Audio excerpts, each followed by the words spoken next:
TV show. This is unbelievable. Yeah. Folks, for those that I haven't met yet, my name's Greg McLaughlin from Health by Design, same group as Dan. And and look, today, my objective and what I really hope is that I'll leave you with some really useful strategies. It'll have two cornerstones. You know, one of them will be lifestyle related, and the other bit will be, you know, the self-talk. You know, with how the stories that, you know, our brain tells us, and I'll give you a little bit of the science behind that, so that hopefully it makes sense a little bit more.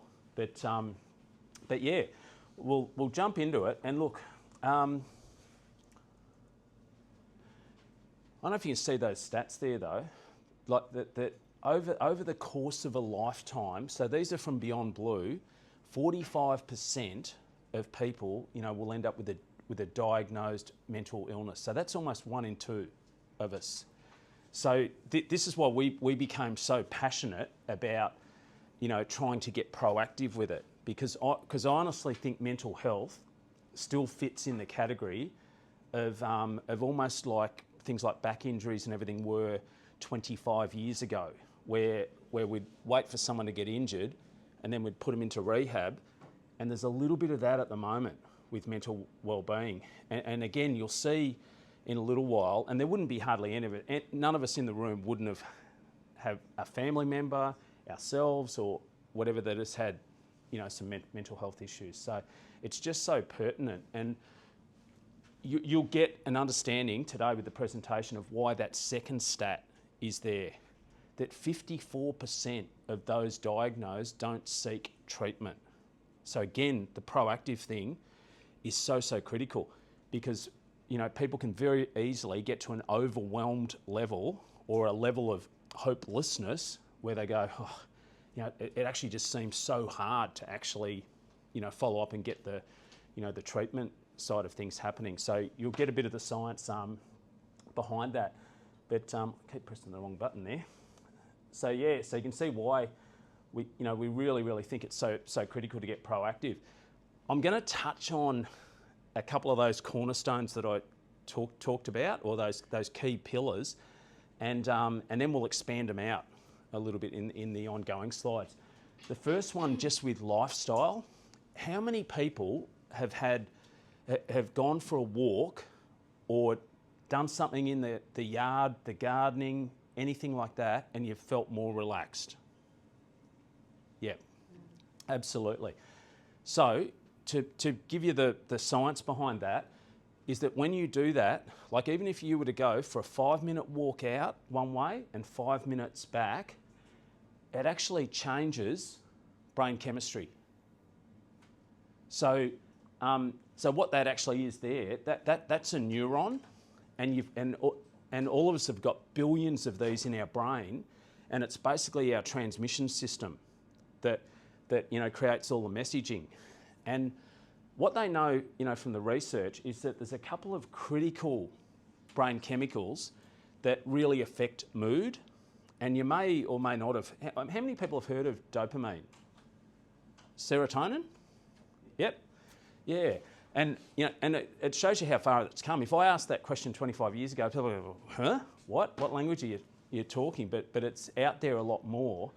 And you know, for those that, like, a very common pharmaceutical is a serotonin, an SSRI, and what that means is that if serotonin is released here, what that medication does is stop the serotonin from going back in there, because the brain's a brilliant system. Like, it goes, rightio, we didn't use that, so we'll take it back in and then we'll let it go again.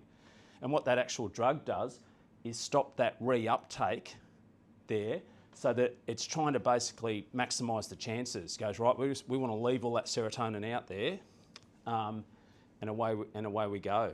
And similarly with anxiety ones, it sometimes tries to block, see those little receptors? So it sort of tries to sometimes block those adrenaline brain chemicals from going that way. So they act in different ways. But the key point is the lifestyle things you can manipulate. these things. Outdoor activity increases serotonin. Any activity increases serotonin and reduces the adrenaline, fear-driven type 1. So that's why you actually feel more relaxed, from doing it. So let's just, we'll plant that one. And then the other one, and look, my kind of recent, like my sort of area of study, was originally exercise physiology, but then a lot of brain science in recent years. And this concept was one of the ones that I really struggled to get my head around, because I reckon all of us, go about our daily lives thinking, you got a handle on what's going on around us. Like, we think that our perception of the world is pretty clear there. But the way that your brain operates is that all day, every day, we take in information. So eyes, ears, smell, touch, feel, and then your brain will reference that to past experiences and whatever you've learnt previously, and it creates a story. So here's how you deal with this situation. So if you think of things like PTSD, that now makes sense, doesn't it? That if you've got someone, say, that's been in a bad car accident, and if they were to hear a sound that was very, very similar to that one, there's a part of your brain that actually stamps that memory just as a protective mechanism, and basically say, hey, this is scary, this created X, Y, and Z for us.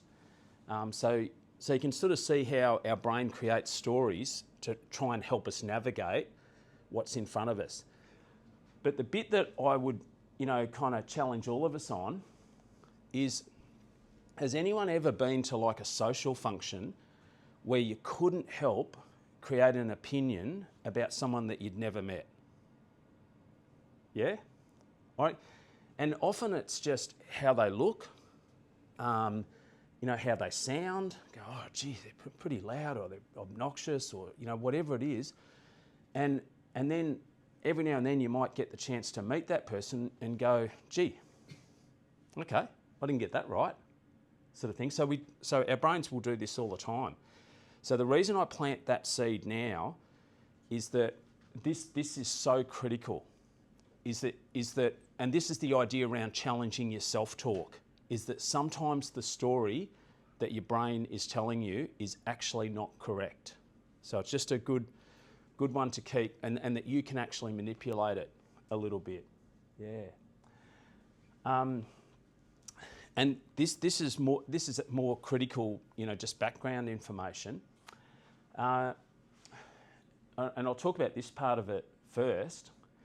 Is that, so this part of your brain here at the front is responsible for all of your good decision making. So problem solving, it basically does all the heavy lifting, and it's really the key part that separates humans, with our ability to think our way through things and get things done. But then this part here is called your limbic system, and this little one here, which you would have heard of before, probably the amygdala. You've heard of that? Yeah. Now, the way I describe that one, it almost heads up your threat response system. So a good way to give you a feel for how it operates, like you imagine driving your car along an open road, and you're just cruising along and you're in that green brain mode, you're pretty relaxed and listening to some music or whatever. But then as you're going along, there's a car looking to join that road. And as you get closer, it just edges out a little bit where you think, whoa, they're going to pull out. That adrenaline rush that you get, that is initiated by the amygdala. So it's always sitting there in the background like a threat response system, and it's on high alert. If something does happen, it releases the whole chemical reaction that you need to get things done. And in the case of that car example, a really neat bit of the way the brain functions is that in most everyday situations, these areas of the brain are communicating all the time, multiple pathways going back and forth. We get emotional information that goes into our prefrontal cortex to make good decisions, etc. But when something like that happens in a threat response, this thing has a direct pathway to get things done. So that's why we can react so quickly. Yeah. And then for you guys, you relate it to, to your work and some of the potential things that can happen, that it would make sense that can be heightened at different times. And it can even be hugely affected by, what you're hearing in a particular case or anything, like that. The reason I put these ones up is because it probably just brings it to life, makes it real. Like, these are real MRI brain images of people that have gone through stress experiments. Now, the really, really important one here is that all of the people involved in that have gone through the same stress experiment. So the point I'm kind of making here is, if you have a look here, this person has still got some activity. Where you see the colour means that the brain's operating okay. So they're feeling the stress, but they're still making good decisions under pressure. Whereas over here, I would describe that one as catastrophe mode, where really, and we've all in some way probably experienced that, when you've had that situation where you've almost had to go, gee, I've got to calm myself down because I can't even really make a decision until I just settle down a bit and then off I go. And really all you're trying to do is just get that prefrontal cortex back online. And if I give you like another example of how that operates, like when they train surf lifesavers, one of the things that they teach them is to stop outside of arm's length. And the first thing they're doing is trying to communicate with the person, explain, hey, here's what we're going to do, here's how I'm going to help you. And really, they're just trying to get an acknowledgement that they are online, versus in that state, they're highly likely they might get drowned because the person's not, thinking clearly. And again, at this stage, I'd be really interested in your thoughts if people have had to utilise what I'm just about to say, is that I just think this is so critical, whether it's in our private lives or whether it's in our work lives. But think of de-escalation.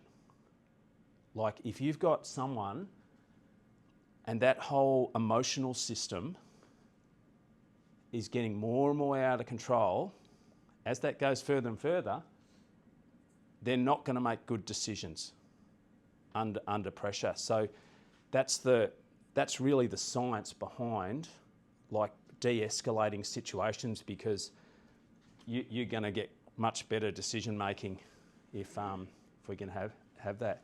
Can people relate to that a little bit? Yeah. Yeah. Do you actually get many situations on a weekly basis where you have to, probably try and go through that de-escalation, calm people down, bring them back online? Mm-hmm. Yep, I would imagine. So, daily, yeah, exactly. So I really hope that's useful, because now you kind of know, that because you guys probably do it intuitively, because you've learnt that it's the best way to go. But I hope that's really useful to see the science behind it, that straight away when you get that person that's, whoa, they're over the top, nothing is gained by throwing fuel on the fire with it. And for yourselves, the calmer you can stay, the better decisions you're going to make that go with it. Yeah.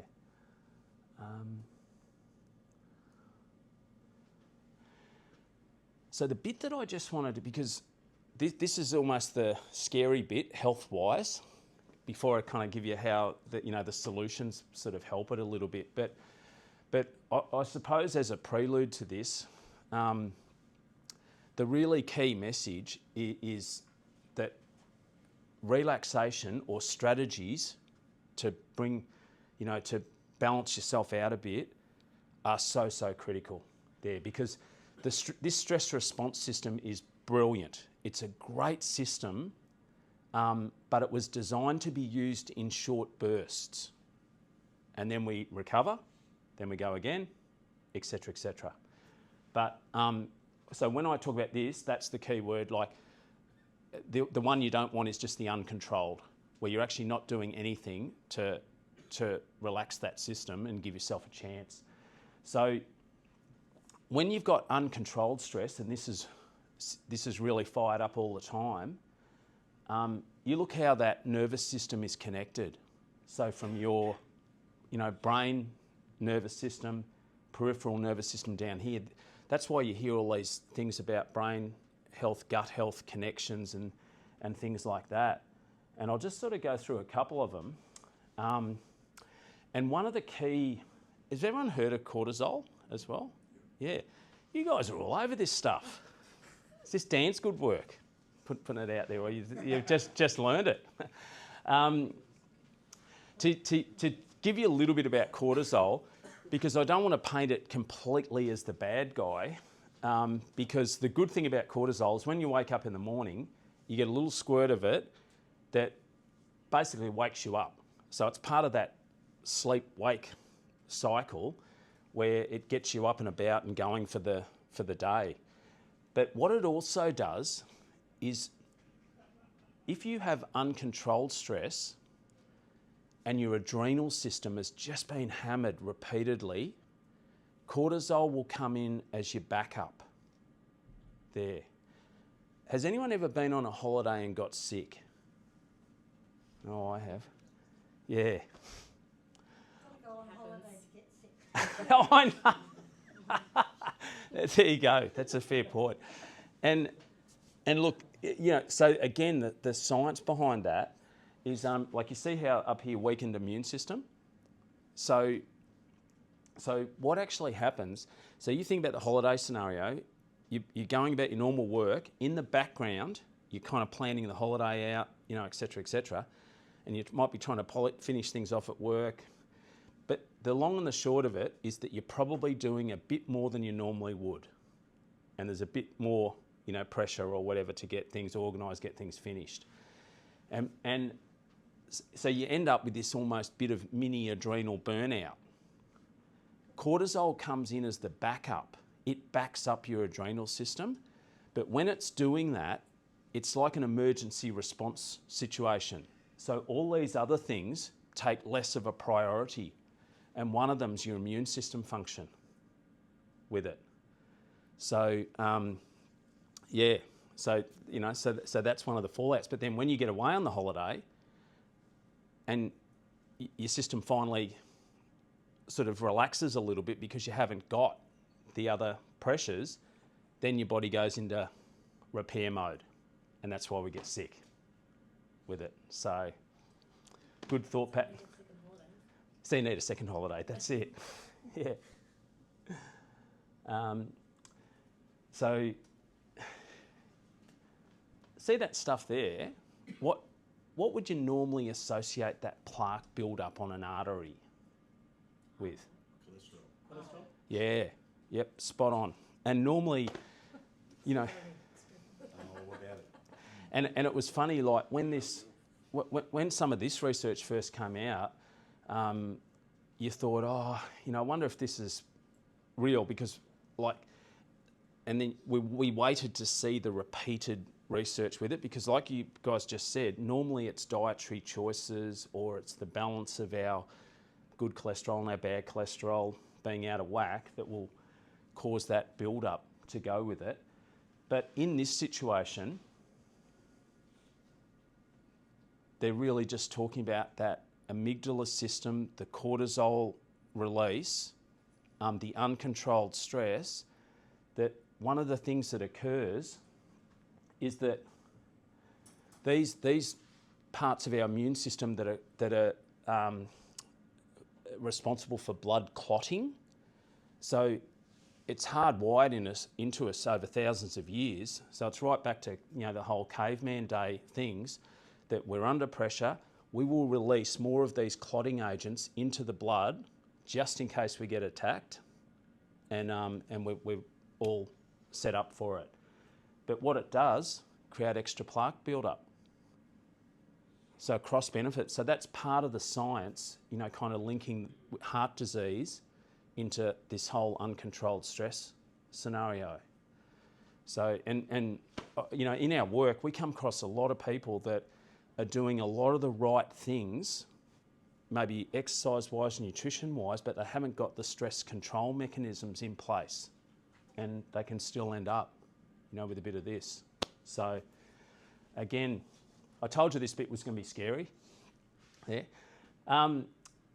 What can you see from left to right there? So with the images, there's sort of two key things that stand out as you go from kind of healthy or relatively healthy across to the right. And this is like a cutaway image of your brain there. There's a bigger hole on the far right. Yep. Perfect. Yeah. It looks like it's darker as it goes along. Spot on. That's the other key one. And the more dark that you see, that's at the expense of brain tissue. So you're losing brain tissue as you go to the from left to right there. And you see that white cloudy stuff? What that basically is dying neurons through poor blood supply. So I'll just go back for a sec. So there's a few things that occur. If cortisol's in the system, like as part of the adrenaline thing, we're going to get a bit of a natural stiffening of arteries anyway because of the adrenaline in the system. Then the other part of it is that if we've got that plaque build up, what it actually does is harden the arteries. So if you think about it, heart pumps, artery expands, contracts, expands, contract, and it's a brilliant pump system. And it goes all the way to these microscopic neurons that we've got and the microscopic capillaries that supply it. But let's just say that's hardened. Instead of going to here, it only goes to here. So all of a sudden our pump system has lost a truckload of power there in terms of getting that supply out. So hence these dying neurons. And look, if you have a look at that stat there, this is huge. And the last brain science course that I did, every single psychologist, psychiatrist that was a lecturer said the best thing that you can do for your brain health is look after your cardiovascular system, and particularly in midlife. Because what they kind of recognise is that most of us, get to that stage when you get really busy with work and family and the whole thing, and it's one of those things that can drop off there. But again, I doubt there's probably anyone in the room that hasn't got a family member or someone that they know that is suffering from dementia or Alzheimer's. And when you think that 1/3, and by the way, that's a conservative figure, we could easily change that now to up to 45%, which is huge.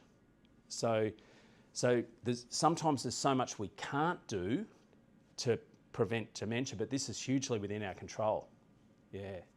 So a real takeaway message from that is just do what you can. It's not about having to go to the gym for 2 hours or whatever, but any little bit of extra activity is massive in terms of just helping that cardiovascular system there. So there you go. At least gave you a little bit of positivity in amongst the misery of all that. I was thinking, what's the solution? Well, every day. didn't you realise that the whole thing about this presentation was to create more mental health issues? So I've got off to a good start there, haven't I? I know. Rightio. So let's have a look at where some of these strategies fit in. So now, just bouncing back to that briefly, you can kind of get an idea of why these things are so powerful with it. So again, like I said, key message is just whatever you can do. And you have a look at that there. It's what they did with this particular study, that every single person was diagnosed with clinical depression, and they put them into 3 different groups, and the percentage that you see there is the number of people that were no longer clinically depressed after that 16-week period.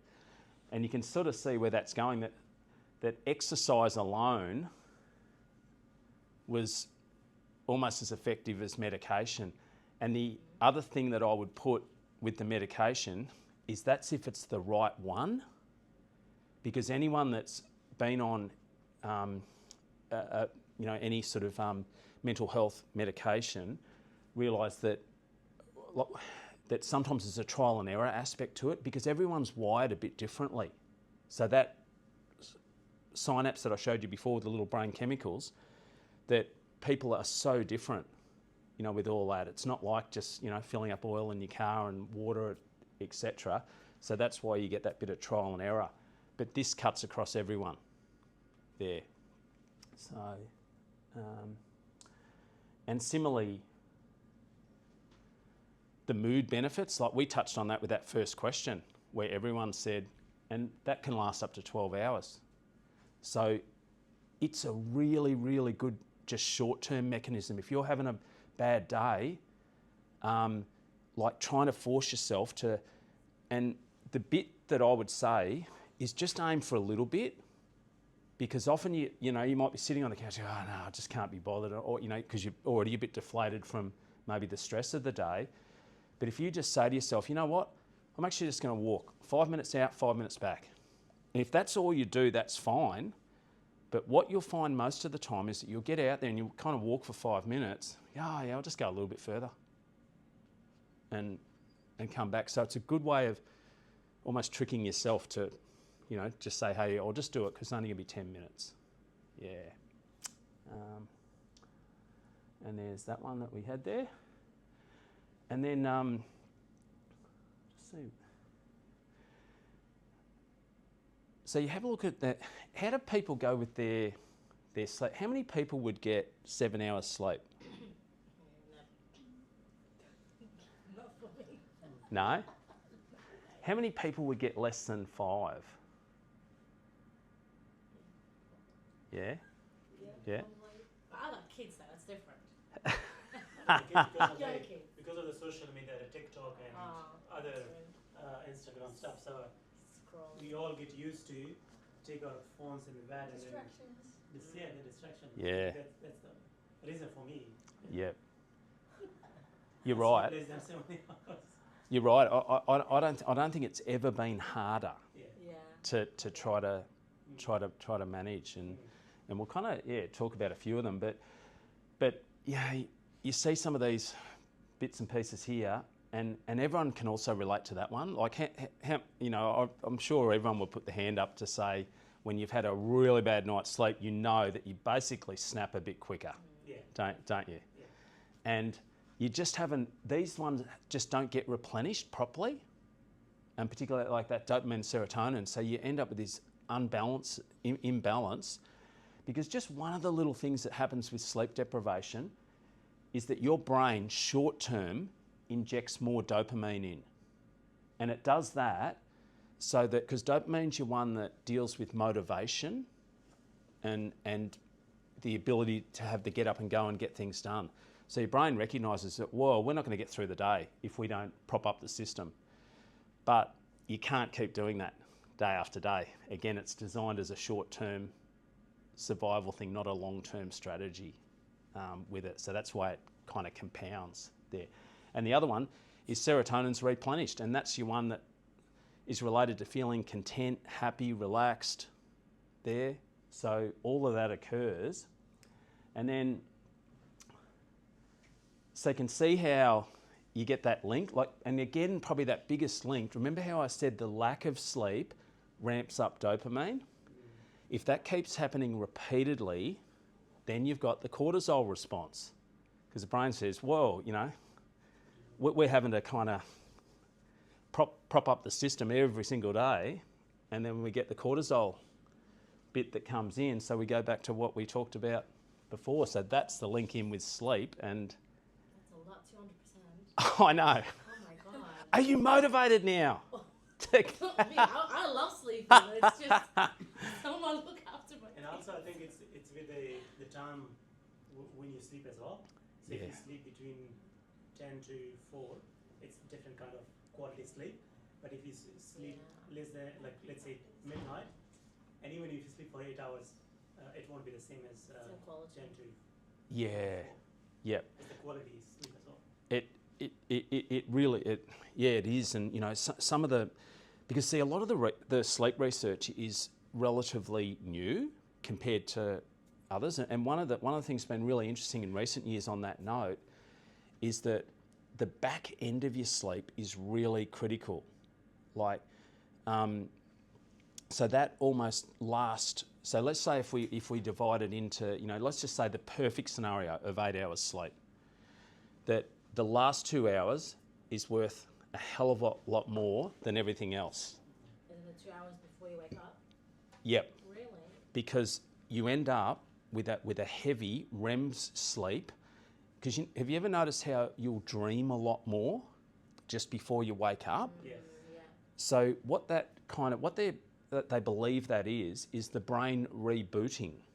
So it's like we've gone through all of this recovery phase. So in your deep sleep phase, you're getting things like, in fact, I'll just flick to the next one. So yeah, things like, so there's a system in our brains called our glymphatic system. And you know how we saw those big black areas on the brain image? One of the things that occurs there is out of that area, cerebral spinal fluid comes out while we're sleeping, and it almost does a cleaning process on the brain, takes away waste products, all of that. They've linked it into taking away amyloid plaques linked to Alzheimer's disease, that's just one of the things that it will do in that cleaning process. So a lot of that occurs in that really deeper phase of our sleep. And then we still have REM cycles early, but those REM cycles get bigger later in the sleep. That's why we're rapid eye movement, so we're a bit more awake. The brain's now rebooting the system ready for the day and almost doing a system check to go, yep, we're all kind of ready to go with it. So to bounce back to combating the TikTok thing, and I wish I had the kind of magic, the biggest message that I would kind of give with it is that you've got to almost come up with your own personal strategy to prioritise it. I wasn't great on it for a lot, but delivering this stuff, I thought, oh, hang on, I've got to get on board myself. And I think about it whenever I'm watching things like a Netflix thing and you're caught into it and you want to watch that one more episode, and I'll kind of have a look at it and go, oh, a bit sleepy now. And then you know, if you might be a bit drowsy, and if you push through it and watch that next episode, it might be another 2 to 2.5 hours before you're really sleepy again. So they're the kind of things I'm talking about with decision making around your prioritisation and all that. And the TikTok thing, like just briefly on that because it's a whole nother, and I noticed, you know, Dan's got the dopamine topic for this year. I didn't add that. That's the kind of thing, Cass, that maybe we'd put into the January one as a deeper dive. But TikTok is so cleverly created because your brain loves novelty. Like, we are hardwired as humans to chase dopamine. So we're attracted to novelty. Like, you think about when you travel and you go to somewhere that's really, really interesting, and you pick up all of the detail and go, you know, looking at a particular site or something new, whereas your everyday things, your brain kind of blocks it out because, yeah, we've seen all that, and it actually doesn't excite us that much anymore. Whereas that's why you get a dopamine rush from seeing novel things. Now, TikTok does that in spades, you know, with its short, sharp little things, then it flicks onto the next one and you go, what's that, what's that, what's that, what's that? So they have very cleverly structured it. And they know what you, for example, if you go through one reel and you see, for example, you want to say something, algorithm, they can play with your mind, like they know what you're looking for. Yep. True. It's dangerous. Yeah. It is. Yeah, you're right. They're really creating a profile, you know, for what you know, do and don't. What we are thinking in our mind, it shows up. Yeah. Yeah. It's so true. It's quite scary, isn't it? With the Just thinking on my mind, and I've seen, oh my god, it's here. yeah, and all the things I was talking about, you know, with the little like Google Home things, and similarly with the whole Siri scenario that the listening conversations. What do they talk about? What are they interested in, etc., etc. Yeah, the conspiracy. Now,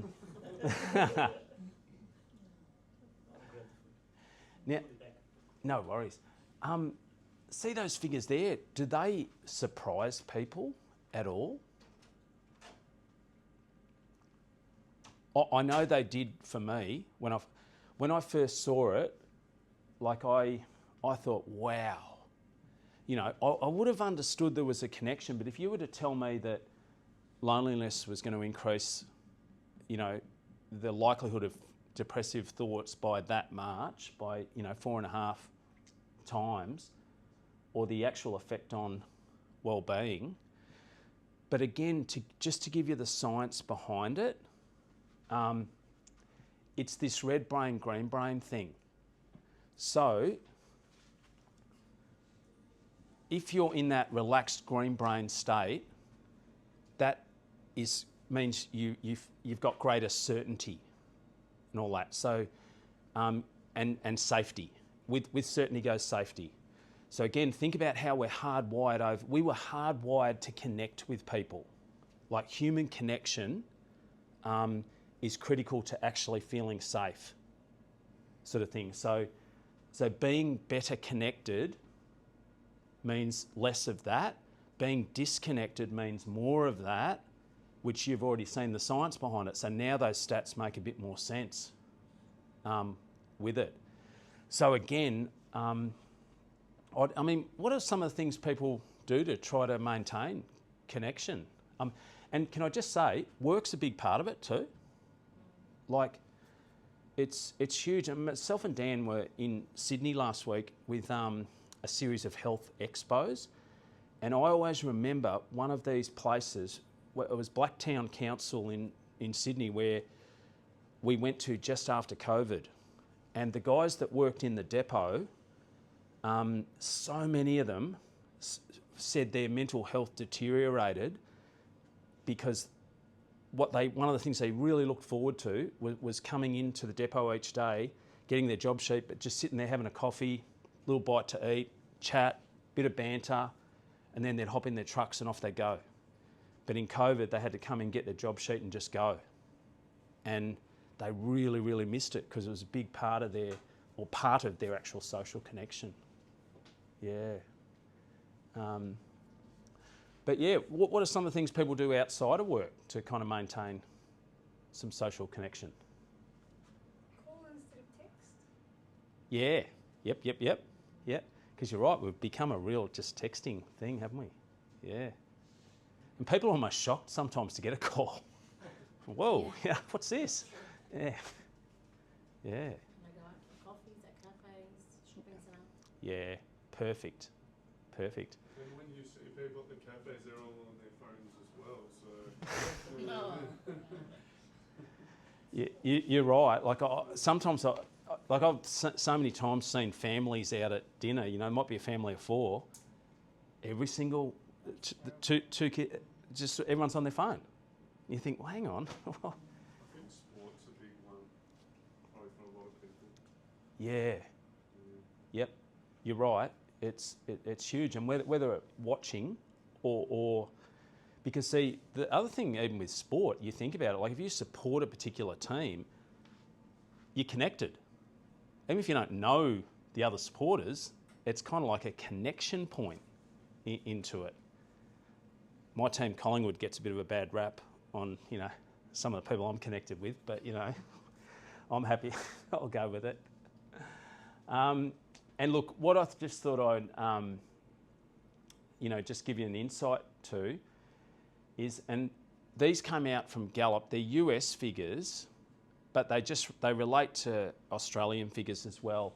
Ours hasn't jumped, you know, quite as much as that, but you look at that depression rate from 10.5% to 18 in pretty much 10 years in the US. A bit of that is a bit more reporting, but and if you have a look at the loneliness thing, it peaked during COVID, not surprising, but what that, you know, one of the lessons we should all take out of that is that you don't want to be in that space with the link to health and wellbeing. So I honestly thought during COVID, the people who were able to continue going to work they might have been frustrated at the time because all their friends are home in the early stages binging on Netflix or whatever, but you know, health-wise, way better to have continued with it. And then, so we recovered a bit here, but then it's sort of going back up a bit. And I think a bit of it is the whole technology thing, that people are less likely to connect in person or to call rather than text and all that. So all those little things, like going out for the coffee, you know, really, really critical to grab onto those things and do them.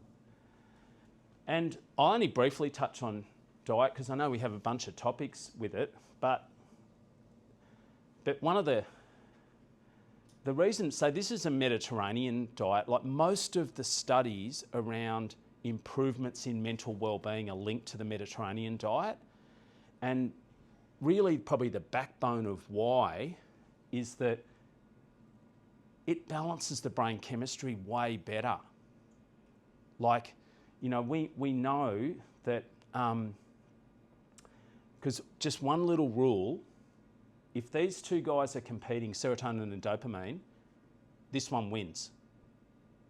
But because of the Mediterranean diet, and what I mean by that is if they're competing for uptake there, that dopamine always gets, because it's linked into survival, sort of motivation, all of that. So historically, we've always known, hey, we need good levels of dopamine to have the get up and go, to find food, to do our work, etc. That's why dopamine wins. But serotonin, all of these base things, the grains, the vegetables, all of those things, they actually help push serotonin into the brain. And serotonin is the key one that's linked to depression. So it's the way that dietary choices, you know, kind of push that out. So the last little bit, we'll kind of, and this is where we'll kind of get a couple of these worksheets, is that we'll actually do these things there. But I hope now, with that first bit, you've probably got a good idea of how both of them working together are pretty powerful. And I just want to extend on the self-talk bit for a second. Is that one of our people at work came up with the four-wheel drive thing, because we all know what it's like whether or not you've suffered from a version of anxiety or depression yourselves, or you've known people who have, that is a great analogy for how neural pathways work. The ones that you use get stronger, the ones that you don't use get weaker. So whatever you're telling yourself, you basically, so those little receptor sites, your brain adapts and creates more of those receptor sites because, hey, we're using this pathway a lot. It's got a lot of activity going on. Let's make it more efficient there. But if it's bad thought patterns, that's why people get stuck in that kind of negative dialogue there, if that makes sense. Yeah. So again, you can see how you can have the wrong story there. And then I'll just get you to have a read of this one. And it's a little bit of a corny fable, but it could not be more correct with how neural pathways work. Can everyone read that okay? Read it out. I'll read it out? Yeah. Yeah. One evening, an old Cherokee Indian told his grandson about a battle that goes on inside people. He said, my son, the battle is between two wolves inside all of us. One is evil. It is angry, envy, jealousy, sorrow, regret, greed, arrogance, self-pity, guilt, resentment, inferiority, lies, false pride, superiority, and ego. The other is good. It is joy, peace, love, hope, serenity, humility, kindness, benevolence, empathy, generosity, truth, compassion, and faith. The grandson thought about it for a minute, then asked his grandfather, which wolf wins? The old Cherokee simply replied, the one you feed. Yeah, So the story that we keep going with gets stronger and stronger and stronger. And so that probably gets to the heart of this idea of challenging your self-talk. And I'll just for a second link it together with the activity thing.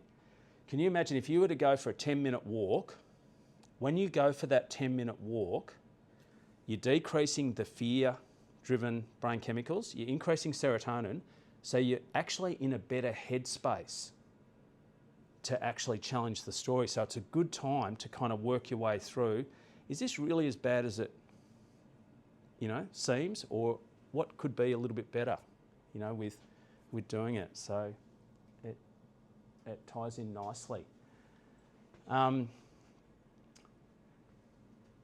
Just a couple of things with challenging it.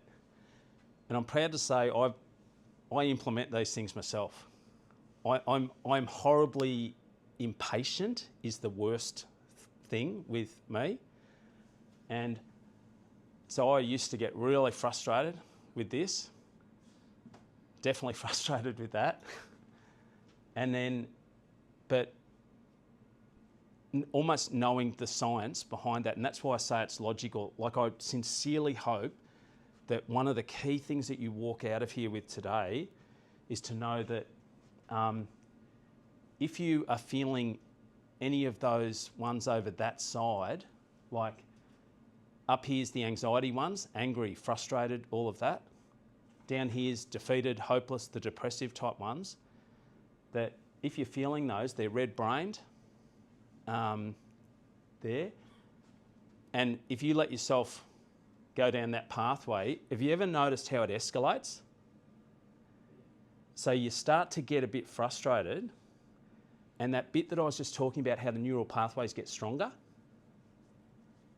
they all connect, and connecting thoughts come in, and I remember like this was like 2 weeks ago. Yeah, it was the same, and all of a sudden, those neural pathways are banging away down that negative story. So, if you practice it a bit, like, you can give yourself a massive pat on the back when you go, beauty. I was actually able to stop it and just go, does it really matter? Like, what can I do about it? Put some music on, do this, call my mum so I won't be in trouble, or whatever. Accept the reality.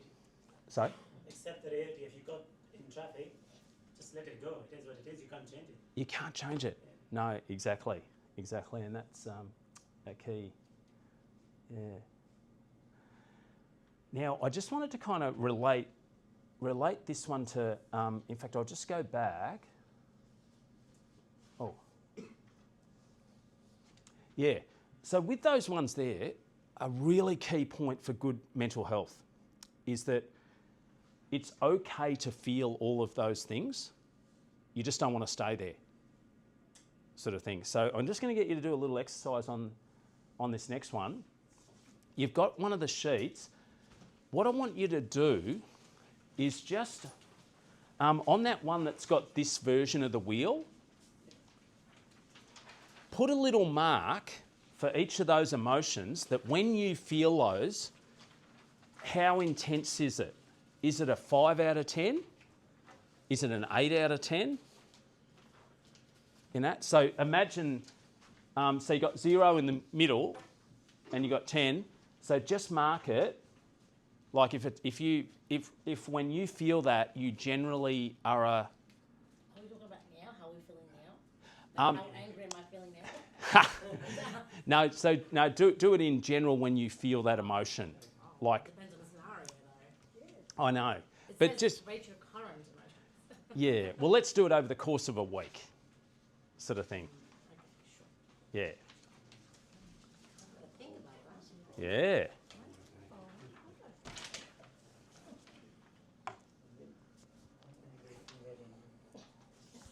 were angry yesterday.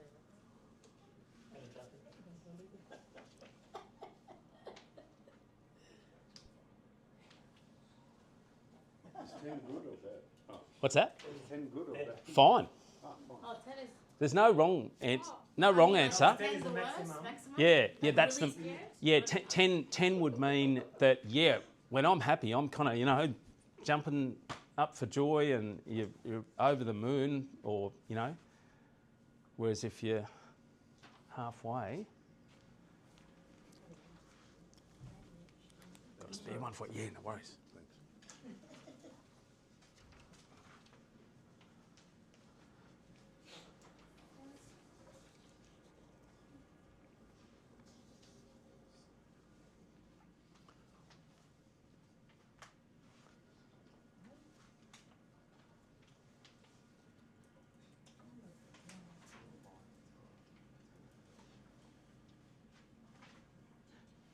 And when you've marked each one, what I'll get you to do is draw a wheel. So connect them all around, so that to see how it actually connects.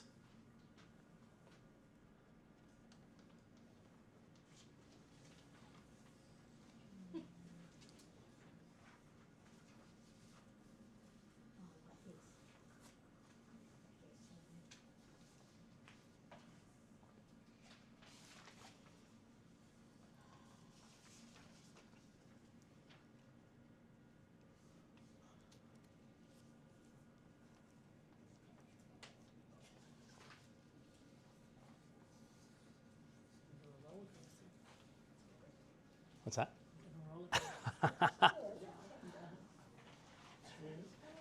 So out of interest, folks, how many people have got a reasonably functional wheel? Or as you said, you've got a roller coaster. Go, Is that going there? normal or what? Yep. Anyone got a reasonably? Oh yeah, that works, doesn't it? Yeah, What yeah. are you disgusted about? Like, Yeah. disgusted do I feel? As in, like, disgusted about food? Like, do you feel disgusted about food? Is that what it means? Disgusted about? About food? Like food? No, oh no. Just in disgusted general, with as an emotion, when you feel disgust, it's like, whoa, that's yeah. So it's more the intensity of the emotions. Now, I'll just tell you where I'm going with it, is that the science is so clear that people who suppress their emotions, you're creating more of a red brain scenario because you're really holding it in there. Like, so you're way better off, like if you're pissed off, you're angry, you're whatever, like, just acknowledge it. It doesn't mean that, I'm not saying, that you act on it, but you actually acknowledge it and go, yeah, I am super, yeah, with it. Because again, all the science about it too is that is when they measure what's going on internally with blood pressure and everything, and the whole release of fatty acids in the system, like you saw with that, all that's going on in the background. Whereas if you actually acknowledge it and then move on, that's the healthiest way to go. So the theory that the psychologists use with that emotion wheel is that you really want to be in a scenario where you've got a pretty functional wheel, you're sort of training yourself to be able to be happy, that if you're disgusted by something, well, fair enough, because it's violated, your sense of values and all that. So yeah, that is disgusting. I don't like it, but so it's acknowledging that those are there, yeah, and I think.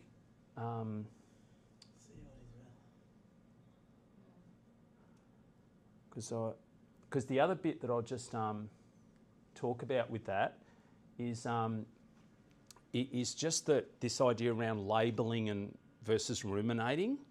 So, with the tyre tracks thing, is that when you really ruminate on something, you can't get out of it. Whereas again, the science is so clear that if you actually label it and you go, yeah, that's horrendous, but I've now got reframing strategies where I kind of move on from that there. Whereas if you find yourself just going over and over and over, you're going to do the tyre tracks thing. So really, we want to, get out of the tyre tracks, if that makes sense with it. The other one that I just wanted to do, and I'd love you to jot it down on your sheet, is that because I reckon this is a really good trigger to know how you're travelling there. And this is only for you. Don't no need to share it or whatever. But what is the best version of you? What's your best version and your worst version, sort of thing. So I gave you a bit of insight with me before, like if I'd be impatient, I'd probably lose my emotional radar a bit, where I don't pick up on other people's, needs a bit there and all that. Whereas, the best version, I might be, curious, I'm happy, I'm relaxed, so it's good to, even if you just jot down a few words that kind of describe you at your best or your worst, they become good triggers to keep a lookout for. Because then hang on, if I'm in that state, it's going to affect me. Yeah. Yeah.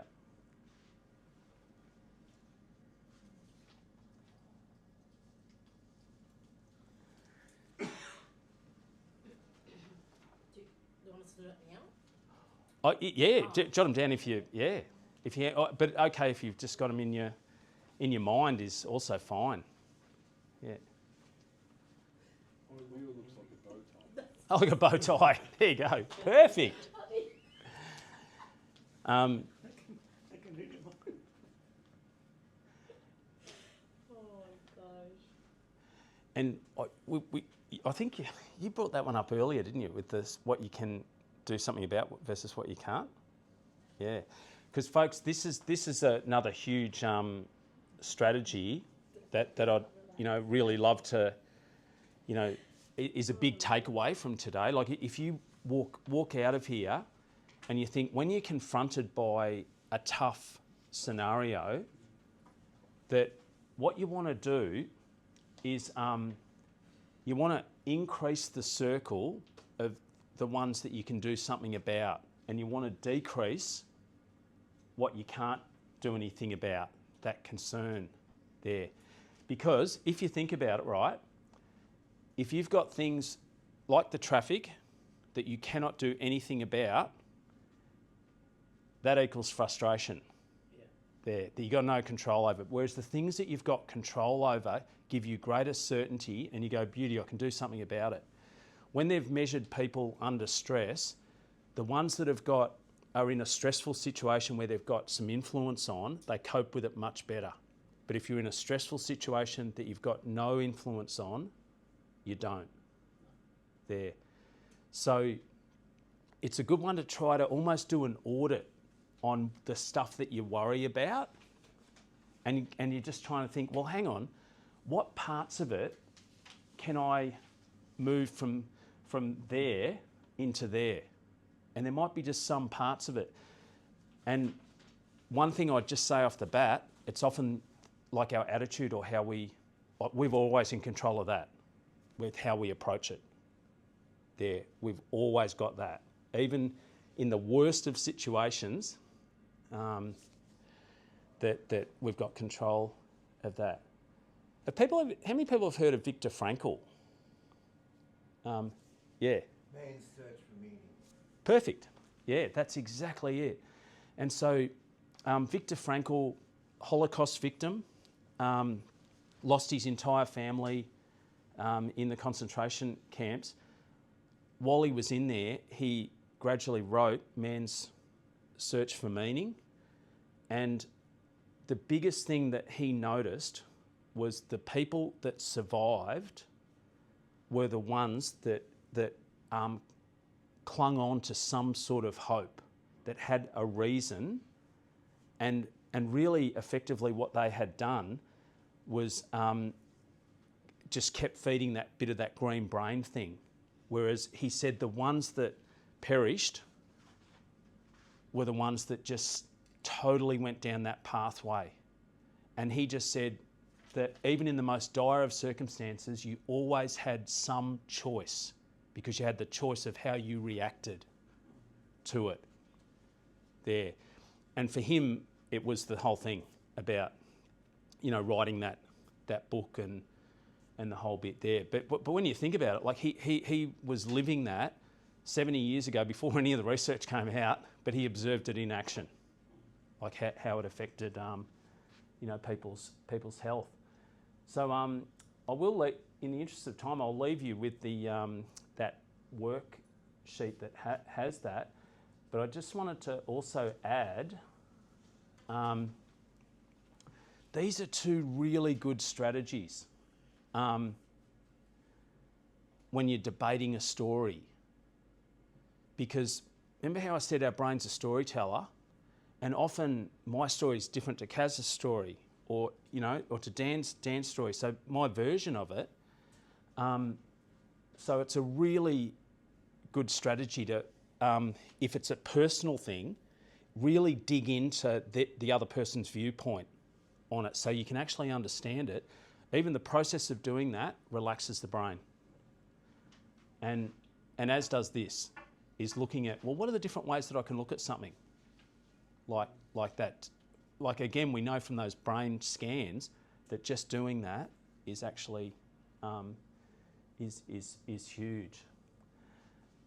And you've got one of the sheets that has and this is the bit of homework that I will get you to do now just as we go, almost to finish off with, is that, so we've talked about the combination of the lifestyle factors and the thinking. I'd love for you to think about it like this. What's one great thing that you're already doing that you want to continue doing? Like, you might go, well, I already do the walks, I do the exercise, or I'm going well with sleep. Or what do you want to start doing? Okay, I want to start trying to get an extra half hour of sleep. There. There. Is there something that hasn't been great for me that I can stop doing? There. Yeah, and it might be, stop as much TikTok. There. So I'd love you to jot those down, because they're going to be some actions that, and I'm going to get Dan to harass you on these to say, how you going with your stop, start, continue? It's just down the bottom of that larger handout, guys. What was that start, stop sheet?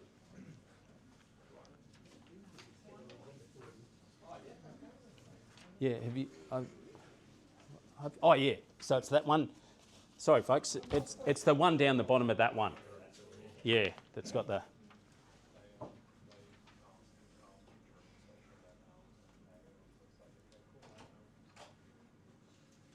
go from 10 to about 6.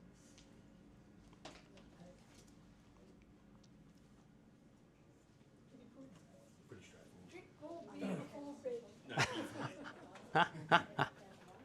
Got it nailed. 22nd of November.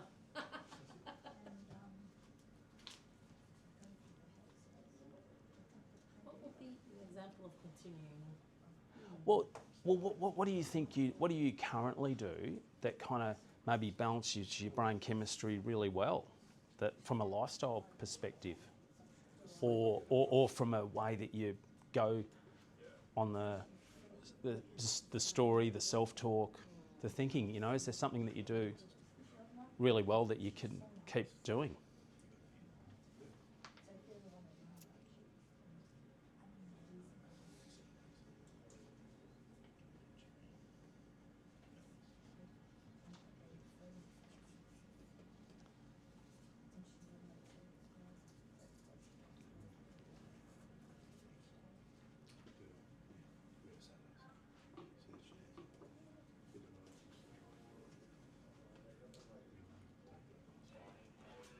Oh, there you go, you've done well. You just went bang, bang, bang. Yeah.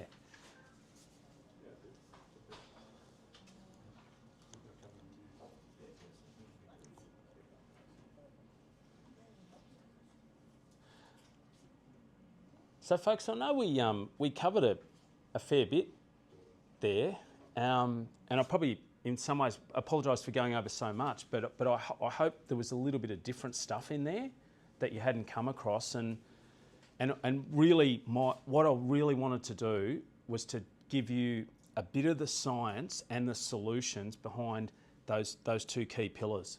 That hey, here's the value with some of those lifestyle things and how they can help you. And here's the value with if you can challenge your story a little bit with it. They're such useful proactive strategies that you can put into action, realising that, you know, it's a complex area sort of thing. So I wanted to at least give you that idea that if you do this, it's not going to be wasted because you know what's going on behind the scenes with the science. Yeah. But any questions there? Out of stuff, yeah. You have mentioned in your first slide that there are many people, about 45% are getting mental ill, and 54% is they just not reachable to treatment or something like that. Like, why did you get this kind of statistics? Like So that was from Beyond Blue. In So- Australia. Yeah, in Australia. Yeah. And to be honest, and that was a few years ago now. So I think that that it could even be higher than that now. So it is pretty interesting. But that figure of about 50% over a lifetime, that's pretty consistent across most westernised countries. Yeah. Yeah. And the 54% one, you've probably got an idea now, like how, you know, with the tyre tracks thing, that, you know, when someone goes deeper and deeper and deeper into it, it's really hard to, you know, to bounce out of that. Yeah, so that's one of the reasons that people often don't stick with the treatment or seek treatment. Yeah. So hence, the proactive things I just think are so valuable these days. Yeah. Any? First step is acknowledging you've got an issue, Yeah. and then people just think that everyone's the same. Yeah. Yeah. And you're right, because yeah, if you can acknowledge it, you can kind of, you know, move forward. And, you know, and look, just probably one thing that just might help a little bit with, you know, because I mean, my mother struggles with depression, but to her great credit, she has acknowledged it and she puts strategies into place. And one of the ones that she does use is like gratitude. And I'll just give you that little bit of science behind it, because I know gratitude gets done to death these days. But and it often becomes a bit of a throwaway type line. But the original studies into it, what they did, they got a whole groups of people that were diagnosed with clinical depression, and the kinds of exercises they got them to do was to think about a person that they'd never properly thanked, and go through the process of writing a letter to go, only had to be short. But what were the things that, what were the reasons how this person really, really helped you, had a positive impact on you, whatever it was, and how profound it was, the impact. But then the second part of it was to go and read it out to them face to face. And if that was possible. And obviously these days you could do that, via video. But all humans, not surprisingly, we have mirror neurons. So that's why we pick up on other people's emotions really strongly. So actually reading it out, and the results from those types of things were about 100% effectiveness. Because what it actually did was catapult people out of the tyre tracks. It forced them, because again, anyone who's dealt with someone with severe depression, you would know that they really lose their own emotional radar. They're not picking up on any pain that other people are going through because they're so caught in their pain in the tyre tracks. Whereas if they can engage in exercises like that one, it helps to get them out of the tyre tracks. Yeah. As does things like going for coffee with friends and things like that. Hobbies, all of those things. Yeah. Yeah. Well, thanks, folks. Yeah. Yeah, I'm glad you enjoyed. There's some food.